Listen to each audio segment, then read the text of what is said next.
Hello everyone, welcome back to Toadknight JRPG. Today, I'm diving into the JRPGs I played throughout March 2025. This month was packed with nostalgia and hype. I finally got to experience Suikoden I and II HD Remaster, and I also spent a good chunk of time with Metaphor ReFantazio. I'm getting through Metaphor slowly, but surely. It's like a fine wine, I like to savor every drop. March felt like a beautiful mix of old school vibes and modern storytelling. I love diving into these HD 2D remasters. The art style is one of my absolute favorite in gaming. And right alongside that, the anime cel-shaded look that we get in Metaphor, that's also probably my 1 and 2 favorite art styles in gaming ever. Also, let me know in the comments too what JRPGs you guys played this month. That is actually fun to know. So let's dive right into Suikoden 1.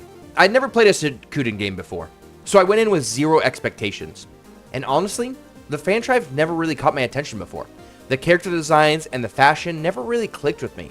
And that still holds true, even in the remaster. But wow, the 2D art style is stunning. I do like it a lot. It really wins me over. This 2D remastered art style, I don't know what it is about it. Maybe because I'm 30 and I really like pixel style, but the mix of modern and pixel really wins me over. I don't know what it is about it. I really like it. Ever since Octopath Traveler kind of made this style really popular, I've been in love with the style ever since. But what really won me over in Suikoden was the writing. The game blends serious political wartime drama with surprising moments of humor. The characters feel real, some cheerful, some solemn, and that mix made the world feel alive. In times of hardship or dark situations, there are people who are going to act differently to each situation. Some people are going to laugh, some people are going to make jokes, some people are going to fear, some people are going to cower. And Suikoden did a really good job portraying that in the writing, with each of the characters having such a different perspective on the situation that's going on in the main plot. The story was fairly straightforward. You're betrayed by the Empire, and you join the Liberation Army to fight back. But the subplots along the way are what elevate it. Some are tragic, some are fun, and some just keep you hooked. One villain, for example, is a vampire who raises the dead and has been alive for centuries. To defeat him, you need to find a legendary talking sword. That subplot alone made the game so much more exciting. I love that subplot. I won't go too deep into it because it's getting into spoiler territory, but it's really good. There are 108 recruitable characters in the game, which is wild. Not all of them are playable, but each one has unique personalities. My favorites were Milich, a flamboyant boss turned ally, who became my main mage in my party, and Fusulu, a guy in a tiger mask I found broke and begging at an inn. I bought his food for his meal, and he joined my party after. He's got the I'm just a guy energy, and I really like that. In the game, there's 108 Stars of Destiny system, and it's a lot like a Pokedex. It tracks all of your recruits on a stone tablet at your base, and it's super satisfying to see fill up. Again, there are 108 characters in the game, so there's tons of different characters, and it's good to have a Pokedex to kind of keep track of them all. Combat really surprised me in the game. The trailers emphasized the auto battle system, and I was worried, but it's actually great for grinding.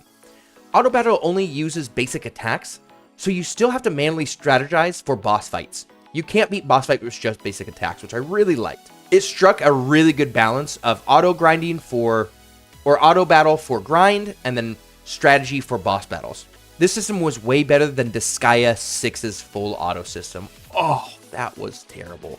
I did not like that one bit. From what I've seen online, this remaster sped things up and improved quality of life stuff. It's not the flashiest remaster. I think Dragon Quest III HD 2D definitely looks a little bit more polished, especially in the lighting, but Suikoden still plays great.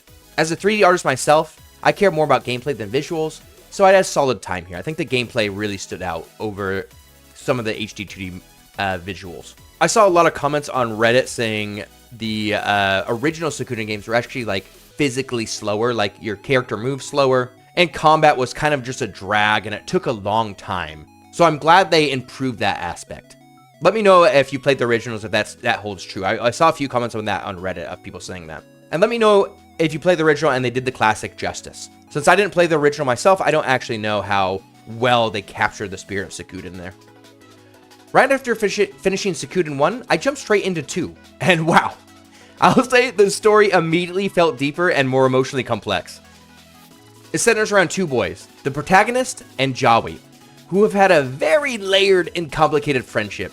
If you've ever seen Naruto, you will feel right at home here. It's got some Naruto Sasuke vibes going on.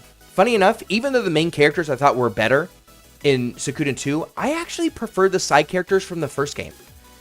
Many of them return in Suikoden 2, but they feel older, less vibrant, and less impactful on the story, which kind of dulled their impact on me. Maybe it's just me playing the games back to back, but seeing them again, I wasn't really like excited to get a new Pokemon or character. But where this game shines is the villain in Suikoden 2, Luca Blight. And if you played the games, you know Luca Blight. He is a monster. Man, is he a good villain. In the first game, we barely saw the main antagonist, which I thought wasn't probably the best story choice. I thought the main protagonist was going to be a bunch of different people, but it turned out to be, I won't spoil anything.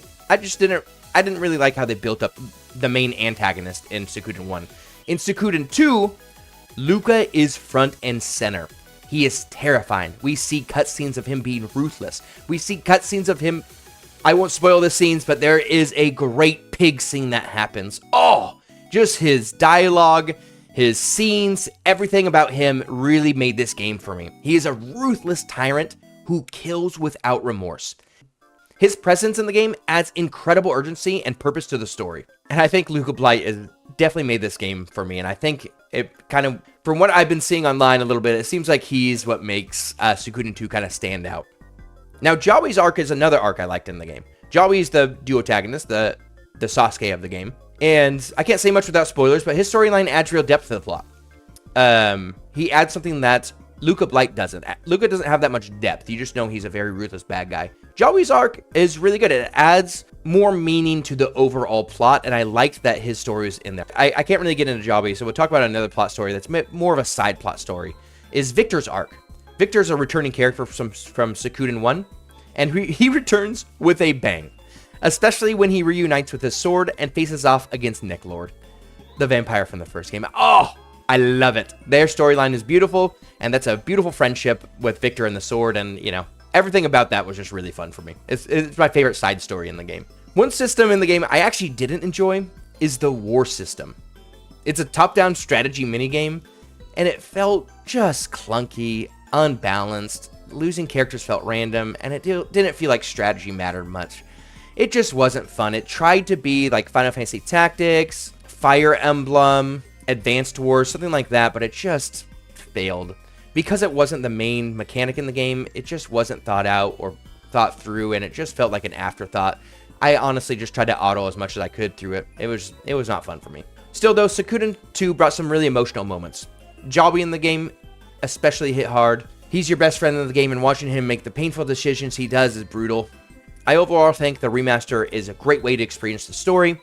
I was going to emulate Suikoden 3, but again, all the chatter about how slow it is, I think I'll wait for the official remaster. I do genuinely think the remasters are the way to go, just based on what I've seen online about the originals. Tell me if I'm wrong, please, because I've only seen from Reddit and other sources online of how slow the originals are, combat-wise, and just movement-wise in general. So let me know. Let me know what you guys think. Remasters or originals? What should I play first? I'm really grateful all these classes are getting the respect they deserve. I'm very grateful that these remasters are coming out and getting people like me who haven't experienced the original to experience it in a more modern setting. Speaking of modern though, the other game I've been playing this month is Metaphor. Metaphor first dropped when I was fresh off Persona 3 and I was hyped. I love Atlus games like Persona and Soul Hackers. Funny enough, I actually haven't played a Shinigami Tensei game yet, so prepare for that on the channel. I'm going to start at 3. But Metaphor had a lot to live up to. And while, unfortunately, I do not think it personally hit as hard as Persona's level for me, it's still an amazing game, and I had a great time with it. It's still my game of the year, that's for sure. I just don't think it's as good as Persona. In a world of high fantasy and full of unique races and kingdoms, the narrative explores anxiety and how different people deal with it. The protagonist enters a tournament to become the next king, and if he fails, the world might fall to monsters known as humans. That's the basic plot of what's going on in Metaphor. Our hero is your classic shaggy-haired kid, and I made him a healer, just because, you know, he kind of looked like a healer. The party members you meet are fantastic, each with unique backstories and perspectives. The villain, Louise, though, he really steals the show for me. I'm more interested in Louise than I am in any character in the game. I really want to see his perspective on the story, and just when you play it the whole time I was playing it, I just hungered for more Louise kind of interactions. He's just that good of a character and that good of a villain. He pretends to be this kind, noble. When you get closer to him, he's cold, he's manipulative, and he's ruthless once that mask comes off. With watching him clash with the protagonist is very exciting, and I really like when two characters with very strong value systems collide. The combat in Metaphor is your traditional turn-based goodness, very familiar if you played any Persona game, but the archetype system lets you switch classes. It actually feels really good for this game. At first you feel overwhelmed because there's so many different classes and so many different classes you can switch to, but it actually ends up being super rewarding. The game pushes you to make characters a ton of different classes. Every character is going to experience a new class, so just keep switching and keep leveling up, and it actually becomes very fun.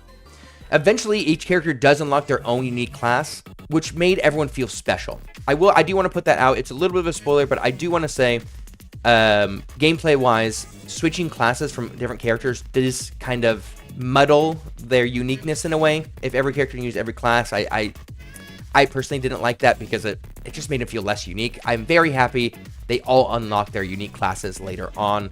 A little bit of a spoiler, but very important for getting excited about progressing in the game, in my opinion. The social mechanics in the game are very Persona-like. One conversation in the day, one at night, progressing character storylines, but this is where Metaphor kind of stumbled for me. This is why I would say it's worse than Persona. In a world full of constant death and violence, these backstories didn't really hit emotionally. When someone dies in Persona's modern Tokyo setting, it feels massive. It feels like a big deal. People just don't die in the modern city, like in tragic ways. But in Metaphor, death is so common. It kind of loses its weight. Like, one of the characters, people around them die, and it's like, who cares? Everyone kind of dies in this world, almost in a certain sense. And that's where I think this game really lost its weight for me. But nonetheless, I've been slowly savoring the game over the past couple months, especially while balancing work on this channel and my other channel, GG Logs. If you guys want to check that one out, it's for non-JRPG content. It's for only story-based content. Go check it out. It's called GG Logs. If you want to see the other games I'm playing too, because I'm playing a lot of games this month. It's just my JRPG time does take up the bulk of it, but I play a lot of indie horror games and indie games on the side too. But it's been a great month. Suikoden blew me away, and Metaphor was just a joy to slowly sip through.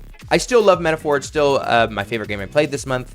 But switching between remakes and classics, switching between a remade classic and a bold modern new IP was a perfect balance.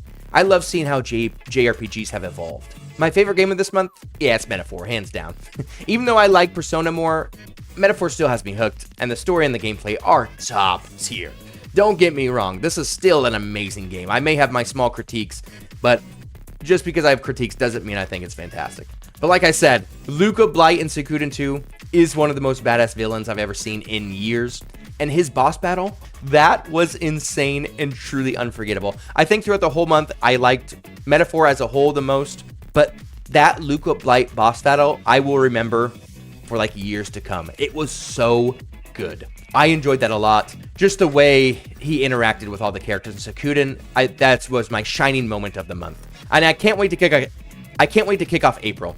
Right now, I'm playing through Atelier Yumiya, and I am loving it. I love the Atelier games. I'm a little girly pop girl, and expect more Atelier content coming soon. I also want to play some AI Limit at some point this month. That game looks really good. I'm really into Souls-like. I'm glad that there's another anime version of it coming out. And I'm also really hyped for Lunar Remastered Collection. I have no idea what that's going to be. All I know is there's a frog on the cover, so count me in. Anyway, thanks for watching, guys. Let me know what JRPGs you played this month in the comments, and if you enjoyed the video, like and subscribe. It actually does help a lot. Thanks for watching, and check out my other channel too. The link will be in the description.